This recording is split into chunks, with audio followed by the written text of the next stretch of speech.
Welcome to another FIFA 14 Ultimate Team Hunger Games.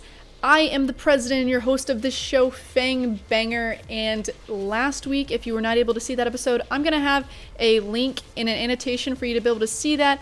We had to eliminate Sanya, only for the fact that he got a red card. People were really upset about this, so I have made the choice to make another rule change in the Hunger Games, and next time we get a red card from a player, since there is always two people from each district that play, I was given the idea to say, why don't we replace them with another person from that nation so we could find another French right back. But since it's already been done, I went ahead and made the rules already. We will have a different bronze right back. He was replaced, he was eliminated from the Hunger Games, and we will be moving on. We did win the game though, and as you do know, if we do win the game, players from now on should not get eliminated unless they get a red card. Then they get replaced by their other player. If that person gets a red card, then you know, what can you really do? So coming back into the Hunger Games now, we have these remaining players. There are 9 left over for the Hunger Games, and at the end of this, if you did not know, you will win, or I will be giving away the player that wins the entire thing. Before we get started here today, if you guys are interested in getting FIFA 14 Ultimate Team coins, check out FIFAUTCoinstore.com. I'll have links in the description down below. So last week, our top rated player was not Di Natale. I'm sorry. Our lowest rated player was Di Natale. Believe it or not, he did really well, had a really good game, but he was our lowest rated player. I went through all the comments, and the boost or the care packages that was decided to be given was on Nani. So Nani's going to get all those plus 10 attributes. His stats are going to be out of this world. Then on top of that, we take the lowest rated player, which is Di Natale, and he gets plus 10 attributes, which is going to make him pretty ridiculous as well. This really helps these players, these care packages come in and help them from being eliminated in the next games. So we're going to end up going through with this team, going into the next game, and these guys are going to have a chance. My bronze right back you see here is Obing. When I get the bronze players, I try to make them better for the chemistry of the entire team. I do need to do a change of nations on the manager. I'm going to do that in the next episode. But anyway, what we ran into was by far like Christmas. The very first match I come up against, I saw that he had chemistry. I'm doing single matches, and like you guys asked me to. I said, oh, he's got 50 chemistry. He'll be kind of similar to me. He ended up having one of the shittiest teams, which made this game really easy, and you're going to see cause this guy to have a little bit of a situation. So starting out the game, it started out pretty slow. I was thinking, my god, like, there's no way this guy could be playing this terribly. It was really easy. He wasn't attacking me whatsoever. I don't think he even knew how to hold the contain button. And out of nowhere, Nani with those plus 10 attributes gets wide open for a beautiful shot on goal. Nani seems like he doesn't even have to worry about it. He's not going to be eliminated from the Hunger Games, and probably nobody else will be after looking at this team and seeing how this guy played. He barely had any slight bit of a chance of being able to come and attack on his side of the field. Like, it was ridiculous.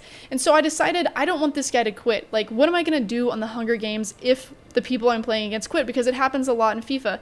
And I decided to kind of play like a little slower. I didn't try to attack as much. I took some crazy shots on goal, as you can see what I did right there with Nani. And I tried pretty much to make it a little bit easier for this guy so that he wouldn't quit. But as you can see, just me being a derp and playing with people like David Luiz and just having him run around like crazy, he still could not do anything. And right here I got a little worried. I was like, maybe he is going to have a good attack here, but it ended up not working out in his favor whatsoever. He was pretty bad, and I happened to get wide open right here with Nani yet again, although his keeper did make that save, which is crazy for a bronze keeper because you never see that in this game.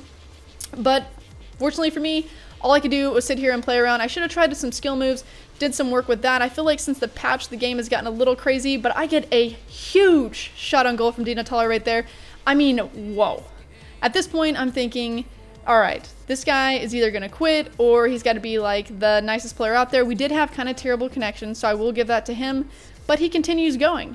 And so I continue playing derpy and trying not to do very much defense, kind of just passing the ball around, giving him some time and ability to come back in this game.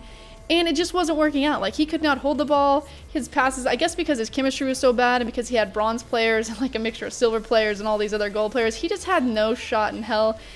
So I didn't want to make it like out of this world. And what ends up happening in this game, as you're going to see here in the future, is he is going to quit. And this leads me to wonder, I need some rules for this. I need some rules for what happens if I play somebody. Like, should I go on and play another game, or does this count? This should, for me, at least in this episode, I believe count as a Hunger Games. I pretty much only play with this team for this series, so I pick a random game, and if it happens to be a game that somebody quits in, that's pretty much all I can do for that. And all my players here are going to be playing quite amazing. Of course, right here, again, I mean, I don't know what he was doing. He's pulling all his defenders forward, and of course I'm getting wide open. His keeper sucks. Deflected that ball back to me, and Gomez was able to get a header, did the little fish flop right there.